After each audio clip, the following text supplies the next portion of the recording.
Olá! Sejam bem-vindos ao primeiro episódio do Knowledge Talk Podcast. Eu sou a Bárbara Porto, especialista de formação aqui na International School. O tema da nossa conversa de hoje é criatividade na educação. E hoje aqui comigo eu tenho a Diana Ascensão, educadora, curadora e editora de conteúdo.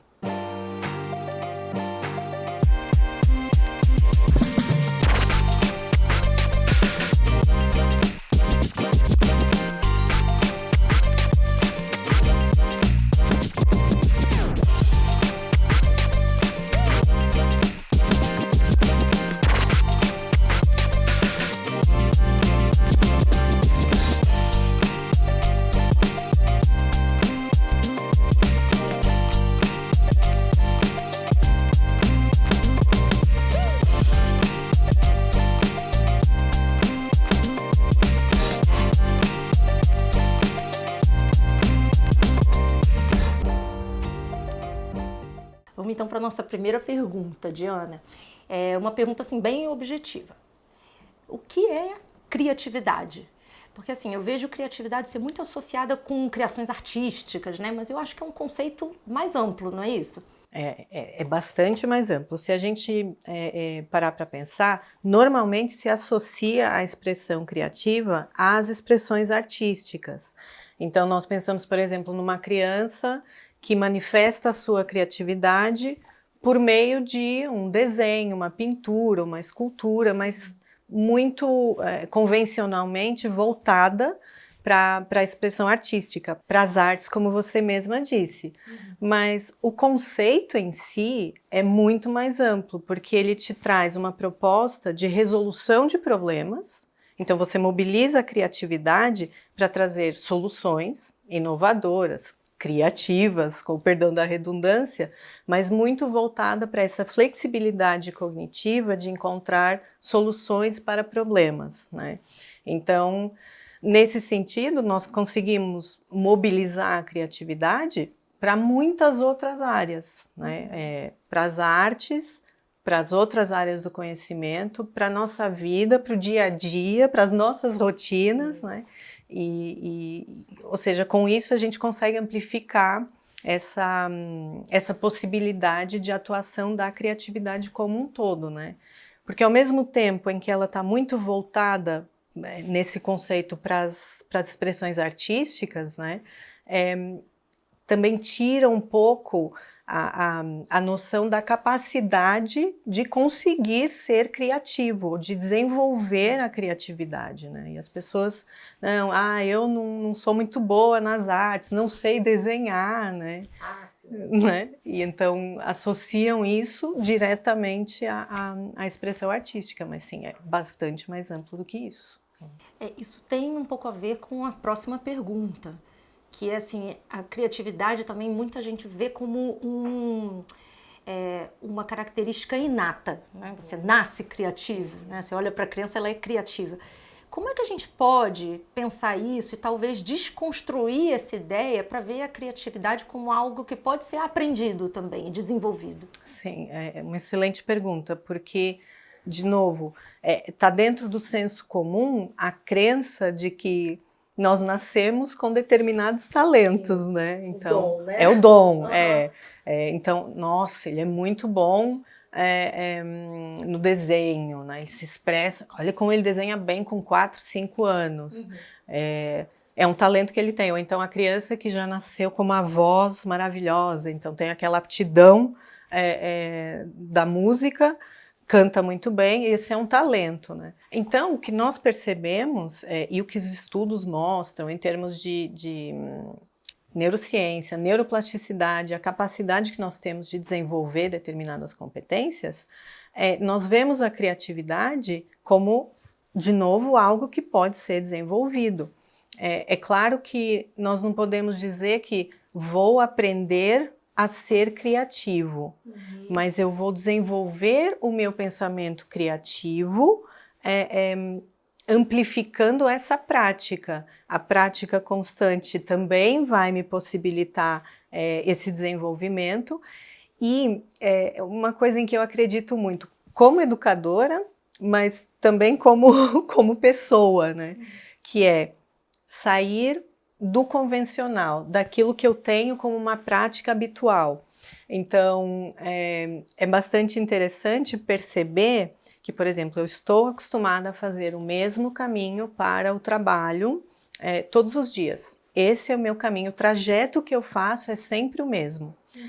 Isso condiciona o meu cérebro também a compreender aquilo como, tá aqui, essa é a sua opção, é uma opção que é segura, você não tem que pensar muito, o seu objetivo de chegar do ponto A ao ponto B foi alcançado, ponto. Só que isso também me afunila aqui uma série de possibilidades. E eu estou falando de uma ação que é cotidiana, é rotineira, é corriqueira, mas isso serve, por exemplo, quando eu estou pensando o que eu vou fazer para o jantar hoje. Eu posso mobilizar a criatividade ali também, porque é o ir além do arroz e feijão enquanto se faz arroz e feijão, sabe? Sim. Metaforizando aqui um pouco a ideia. Então, ela pode sim ser desenvolvida.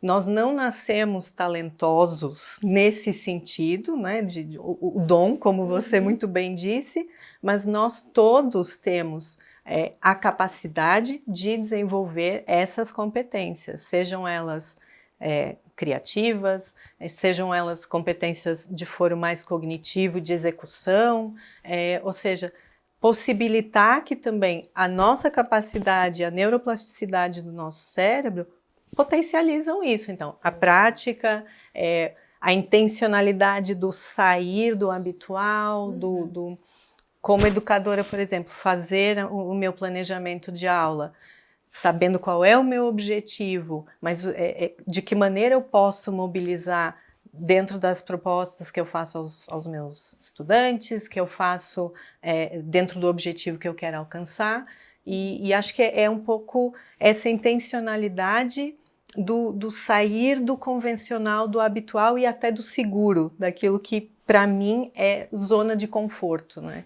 Então acho que tem muito a ver com isso.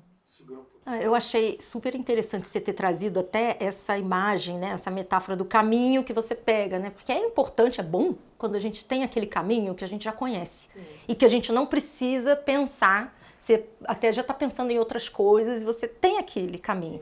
Mas também é importante que a gente se permita experimentar. E às vezes essa rota não dá certo. Opa, levei mais tempo para chegar ali. Mas só essa possibilidade de exploração de novas possibilidades abre outros caminhos também, né? De repente, não, esse caminho não funciona para eu ir para o trabalho, mas puxa vida, aqui tem um jardim bonito quando eu quiser vir, né, relaxar. Então é bom a gente também, ter aquele caminho mais seguro, mas poder experimentar outro, não é verdade? E você sabe que você tocou num ponto super interessante, que é a maneira como nós nos comportamos hoje mediante também as nossas necessidades. Ou seja, eu estou fazendo aquele caminho e estou pensando em outra coisa. Porque enquanto eu estou fazendo o caminho, eu não estou com atenção completamente voltada para o caminho, né? Porque a minha condução é automática, né? Sim. Ou seja, isso para mim é mecânico, adquirido, eu não tenho que pensar, né? Na condução do carro em si, mas o caminho também não preciso pensar, eu já estou pensando no que eu tenho que fazer quando eu chegar lá, na lista de coisas que eu tenho ali como objetivos para o dia, e eu deixo de experimentar ou de até tranquilizar o meu cérebro, voltando ele, ou tirando ele desse lugar de multitasking, de ter que ser produtivo numa ação que é corriqueira ou que é habitual, né? Então, sim, assim, eu forço ele, enfim, a pensar nessas outras possibilidades, a experimentar, né? E isso é estimular também a criatividade, né? Tem tudo a ver. Vamos nos direcionar um pouquinho aqui para a sala de aula, então. Por que então que é importante estimular a criatividade na sala de aula? Eu acho que tem 2 pontos aí. Compreender o porquê que é importante e o buscar entender como se pode fazer, sim. Né? Eu acho que é super importante porque, primeiro, eu sempre me coloco na posição de educadora, eu sempre me coloco na percepção de que o meu estudante não é igual a mim quando eu fui estudante. Então, nem sempre a minha experiência enquanto estudante, por ter aprendido de determinada maneira, vai ter o mesmo valor ou surtir o mesmo efeito no meu aluno, né? No meu grupo de alunos. Nem sempre isso vai acontecer. Então, eu preciso, compreender que o momento que nós vivemos é um momento que demanda a resolução de problemas. Eu estou falando numa perspectiva já do mundo adulto e do mundo do trabalho. Certo. Se esse é o mundo que os nossos alunos vão encarar quando saem da escola, então nós temos, como eu vejo isso como uma obrigação para mim enquanto educadora, né? Se esse é o mundo que ele vai encontrar, e se a minha função é também prepará-lo ou ajudar toda a comunidade a prepará-lo para esse mundo que em que ele já é cidadão, né? Não é só amanhã que ele vai ser cidadão, sim, ele já é cidadão hoje, eu tenho que mobilizar também essas competências que ele vai precisar enquanto adulto. Dentro da escola, todos nós sabemos, nós temos objetivos, nós temos metas que nós temos de cumprir, nós temos sobretudo um currículo, então nós sabemos que temos isso como objetivo. E nós também sabemos que temos limitações de tempo, em termos de calendário e de tudo que a gente tem vontade de fazer na sala de aula. E às vezes, claro que nós nos deparamos com a dificuldade de eu tenho que cumprir esse ponto do currículo, mas surgiu aqui uma discussão que é tão rica, que enriquece tanto esse compartilhamento de ideias, essa visão que deve sim sair dessa linha que o currículo nos dá, né? Ou seja, eu tenho esse objetivo. As competências acadêmicas são importantíssimas e nós temos realmente de encontrar maneiras, e aí respondendo a sua pergunta de por que a criatividade é importante no nosso contexto escolar, nós temos de encontrar maneiras de, ao mesmo tempo em que nós cumprimos essas metas e esses objetivos que têm valor acadêmico e valor de desenvolvimento cognitivo, sim. E desenvolvimento holístico dessa criança, desse jovem, a criatividade tem um papel fundamental, porque ela também possibilita ao professor, né, de novo, a intencionalidade do pensar fora daquilo que é habitual, e ao aluno a oportunidade de ativamente questionar, compreender problemas, mobilizar aquilo que ele aprende no currículo para outras áreas, trazer aí a criatividade também no âmbito da inter e transdisciplinaridade. Ou seja, eu hoje não consigo ver uma jornada escolar que não mobilize, desenvolva ou tenha conscientemente a aplicação dessas competências. Sim, sim.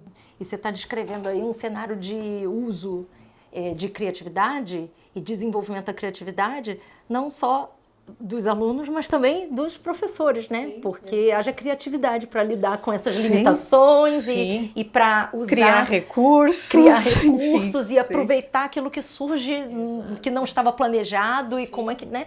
E é um desenvolvimento. Como que a gente pode criar ambientes de aprendizagem que encorajem experimentação e o pensamento criativo e não sem esse medo do erro, né? Sabendo que a gente vai conviver com ele.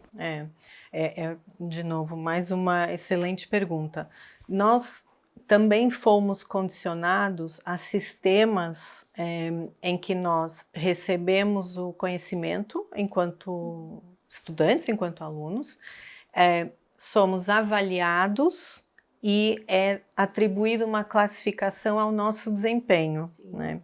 E no momento em que se dá um maior valor a essa classificação, ou seja, a sua nota foi essa, o valor foi esse, há também uma tendência a internalizar o seu valor enquanto estudante, né? Que aquilo te representa enquanto estudante, aquilo te representa enquanto capaz ou competente para desempenhar determinadas funções ou atingir objetivos, né? Então, é muito bom e gratificante nós vivermos num mundo que hoje entende a tentativa e o erro como abordagens que são ricas, são enriquecedoras para o processo de aprendizagem e criar esse ambiente nem sempre é fácil. De novo, vem aí o uso da criatividade por parte do professor, das coordenações. Às vezes, de novo, o que fazer com aquilo que nós temos, né? Então, eu tenho esse ambiente, e às vezes eu tenho um ambiente que física e visualmente coloca os alunos em fileiras, né? Então eu estou aqui, tenho outra fileira aqui ao meu lado, tem gente à minha frente, tem gente atrás de mim. Como é que eu compartilho ideias nesse setting, né? De que maneira eu compartilho ideias? Se eu estou muito, às vezes até visualmente, de novo, numa perspectiva de ambiente que talvez estimule mais um trabalho mais individual. Com isso, eu não quero dizer que não é funcional, que não funciona, não é esse o ponto, mas às vezes essas pequenas alterações no ambiente físico, né, nas rotinas. Eu estou pensando aqui de começar uma aula, de novo, eu sei qual é o meu objetivo nessa aula e o que eu quero atingir, mas ouvir, formular perguntas junto aos alunos pode trazer aqui também um ambiente que é mais favorável. Daí partir para a experimentação, para a aplicação prática de determinados conceitos, né? Sim, sim. E de novo, de ver o erro como uma parte fundamental e que ele não é algo que define, ele é algo que te dá oportunidades de melhoria, de repensar, de iterar a sua experimentação. Não, eu vou repetir, vou prototipar, não deu certo, testei, mas ver o teste não como uma avaliação que classifica, né, mas como uma oportunidade de melhorar, de oferecer outras soluções, às vezes até de conjugar diferentes soluções, e aí sim repensar esses problemas, né? E de novo, eu vejo a criatividade como fundamental e aplicada a esses ambientes que potencializam e que aceitam e que tiram o medo do erro, né? Eu acho que é super vantajoso e, mais uma vez, acho que a gente está atravessando essa mudança de paradigma, de mindset de todos, né? No sentido de aceitar o erro como parte do processo, né? Eu acho isso muito importante, quanto a gente perde pelo medo, né? Então a gente tirando, ou a gente não vai eliminar o medo, mas a gente poder lidar com ele, eu acho que a gente ganha muito. E também tem uma outra coisa que você falou, só para eu retomar aqui, que é nós queremos cidadãos participativos. Se você oferece para as pessoas, vamos botar aí as crianças, os jovens, que já são cidadãos, como você disse, essa oportunidade de participar, quando eles saem ali daquele ambiente escolar, eles vão querer continuar participando, né? Então, são pessoas que vão valorizar essa oportunidade de participar, né? De ter voz. Exato, né? exato. Então, vamos para a nossa última pergunta, Diana. Agora eu vou te pedir umas estratégias e dicas assim bem práticas para que os professores, então, que curtiram isso aqui que a gente conversou, que querem, né, fomentar, estimular a criatividade, então, que estratégias eles podem usar para estimular a criatividade nos alunos, independente da disciplina? É super interessante isso, porque, de novo, e aí voltando ao início da nossa conversa, essas estratégias não são aplicadas nas disciplinas tidas como criativas, como as artes, por exemplo. Elas podem ser desenvolvidas em todas as disciplinas.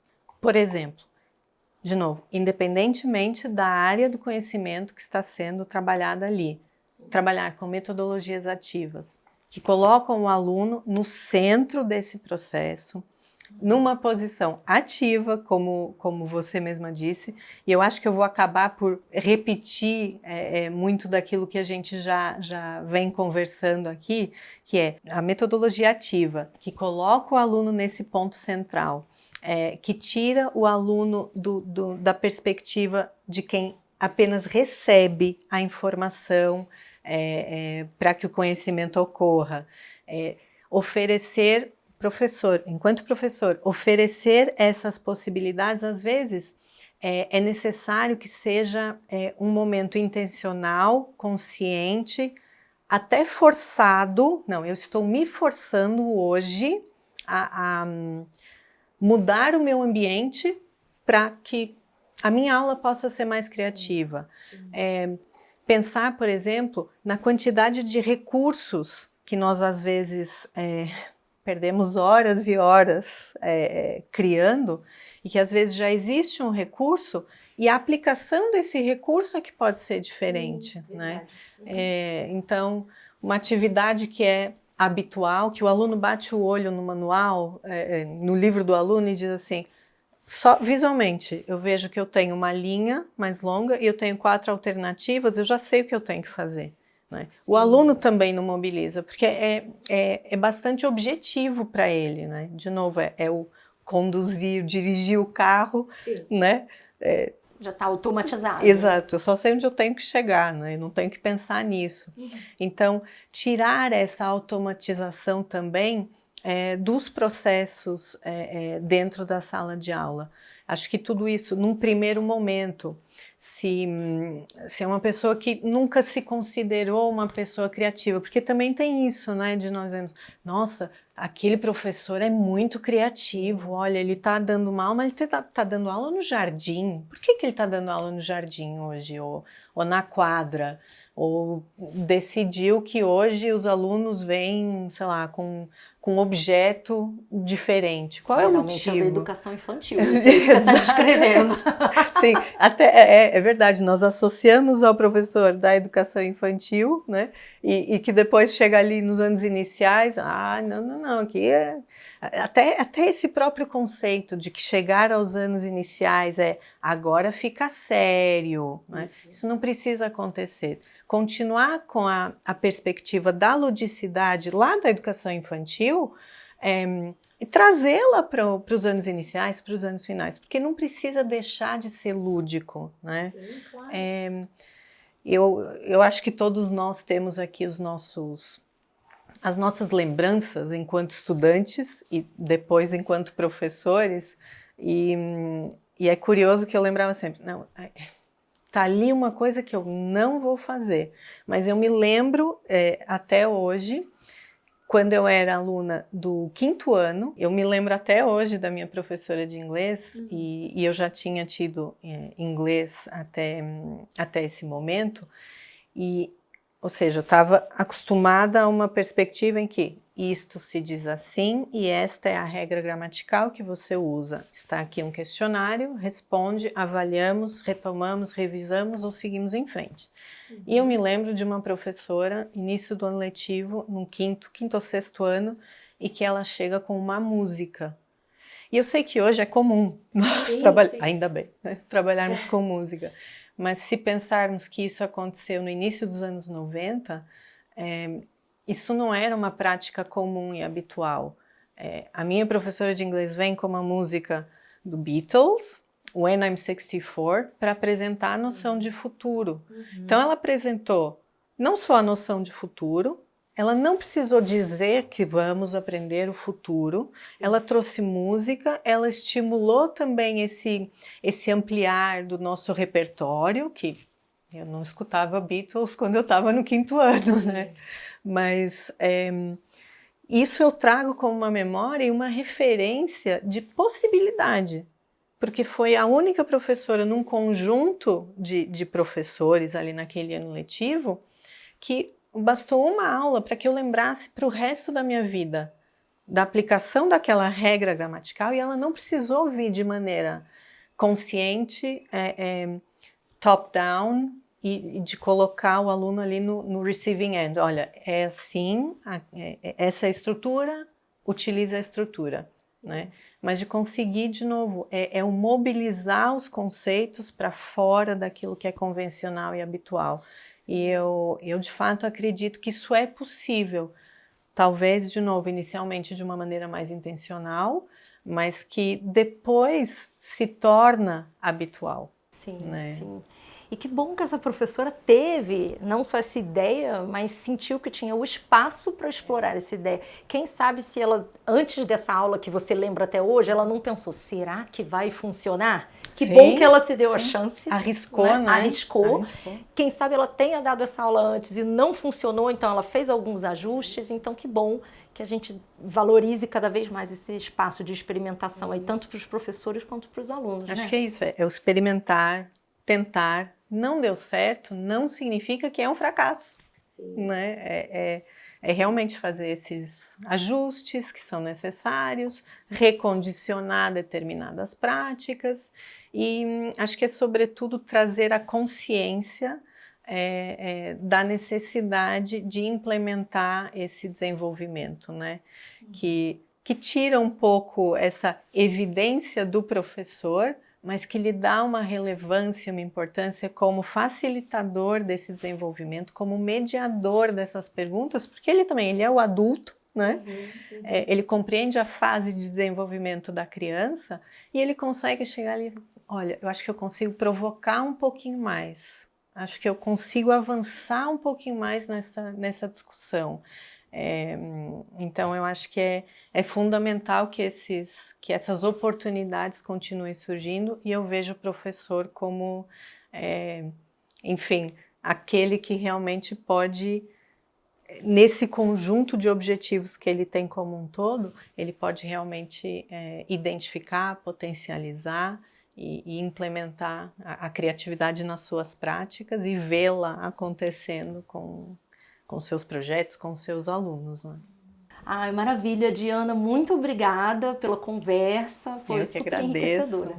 Eu é que agradeço. É sempre bom trazermos essas discussões aqui e compartilharmos, né, as nossas práticas, ideias e anseios, às vezes até, né? Isso, eu é que agradeço essa oportunidade. Ótimo. Obrigada. Bom, gente, então hoje a gente fica por aqui. Espero que vocês tenham gostado e que possam aplicar aí essas dicas, essas estratégias, essas reflexões na prática de vocês.